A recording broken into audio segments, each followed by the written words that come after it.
Negara Filipina adalah antara negara yang paling besar membangun di kawasan bandar. Di ibu kota negara itu iaitu Manila, wujud banyak kawasan yang sangat daif seperti setinggan atau slum, iaitu penempatan paling usang di sekitar bandaraya. Dianggarkan 35% dari populasi bandar Manila tinggal dalam keadaan miskin di kawasan sesak dan kotor ini. Manakala 11% penduduk miskin di kawasan kota Manila tinggal dalam keadaan tidak selamat di tepi landasan kereta api, di bawah jambatan dan tempat buangan sampah. Mereka adalah keluarga termiskin di bandar yang mempunyai pendapatan jauh tertinggal di bawah garis kemiskinan. Mengikut Bank Dunia, keadaan tempat tinggal setinggan ini adalah lebih teruk daripada kawasan termiskin di luar bandar.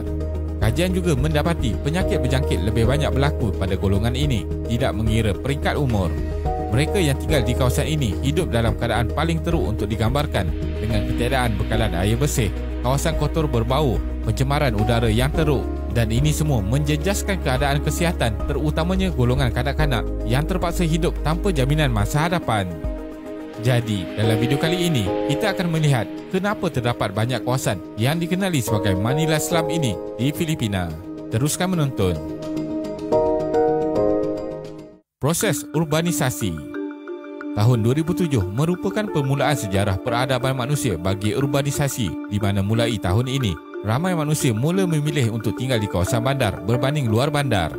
Kawasan bandar di seluruh dunia sudah menjadi padat, di mana 50% manusia menduduki kawasan seluas hanya 3% dan dijangka meningkat ke angka 70% pada tahun 2050. Kurun ke-21 ini digelar sebagai Century of the City, dengan benua Asia adalah paling cepat mengalami proses urbanisasi yang telah berlaku sejak kurun ke-20 lagi. Faktor utama adalah kerana lebih banyak peluang pekerjaan yang tersedia di bandar, di mana banyak pelaburan kerajaan atau dari luar negara digunakan untuk kerancakan ekonomi di bandar-bandar utama. Ini menyebabkan pembangunan infrastruktur, polisi peringkat nasional dan pelbagai kemudahan lain tertumpu kepada kawasan bandar. Namun, ia juga menyebabkan berlakunya ketidakseimbangan antara populasi yang berbeza pendapatan dan terbinanya kawasan penempatan golongan miskin akibat tidak mampu mengejar kepesatan pembangunan di bandar. Jurang perbezaan ini juga mengakibatkan kepincangan struktur sosial serta kes jenayah di bandar makin meningkat. Penempatan setinggan di Manila. Populasi rakyat yang tinggal di bandar utama Filipina terus meningkat saban tahun. Pada tahun 2019, 47% dari penduduk tinggal di bandar dan Manila adalah tempat tumpuan utama. Kawasan setinggan ini dibina secara tetap atau sementara. Tempat tinggal golongan paling miskin di kota Manila ini adalah sangat sesak dan kotor dan terdapat kira-kira lebih 500 komuniti perumahan setinggan atau slum di seluruh Manila. Sejak tahun 2011 hingga 2015, peningkatan populasi bandar adalah melebihi 2%, akan tetapi mulai tahun 2016 hingga 2019, ianya mulai menurun kepada sekitar 1.9% disebabkan saranan pemimpin dalam kempen kembali ke wilayah masing-masing, back to province. Pada tahun 2018, populasi yang tinggal di kawasan setinggan ini ialah 43% dan peratusan ini telah kekal sekitar 40% sejak dari tahun 2005 lagi. Kenapa Manila Slum terjadi?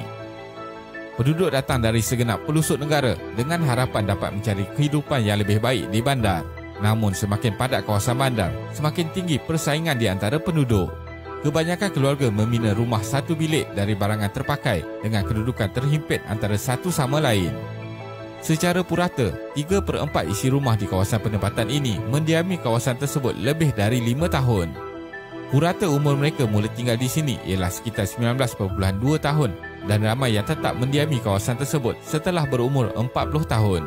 Separuh dari mereka mempunyai pekerjaan dalam sektor formal seperti pekerja pembersihan yang mempunyai gaji tetap, manakala bagi bekerja dalam sektor tidak formal adalah seperti menjadi pembantu domestik, penjaja, buruh binaan dan kilang pembuatan.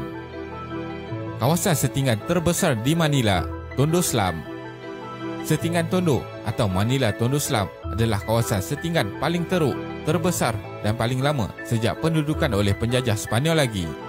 Ianya terletak dalam kawasan pembuangan sampah dengan kanak-kanak mencari sisa makanan sebelum membersihkannya dan memasaknya kembali untuk dimakan.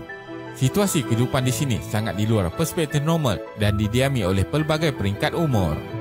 Terdapat kira-kira lebih 100,000 penduduk tinggal di kawasan ini dan mencari sampah yang dibuang untuk dijual dan dikita semula. Penduduk membuat semua jenis pekerjaan walaupun hanya boleh memberi sedikit pulangan, namun dilihat tetap berusaha keras. Kanak-kanak di sini menghadapi masalah malnutrisi dengan pelbagai komplikasi kesihatan dan kehidupan mereka ini sudah sebati dengan bau busuk sampah sarap. Tidak jauh dari kawasan ini juga, pembangunan rancak dijalankan dengan binaan bangunan pencakar langit, namun kawasan setinggan seperti ini terus tidak dipedulikan.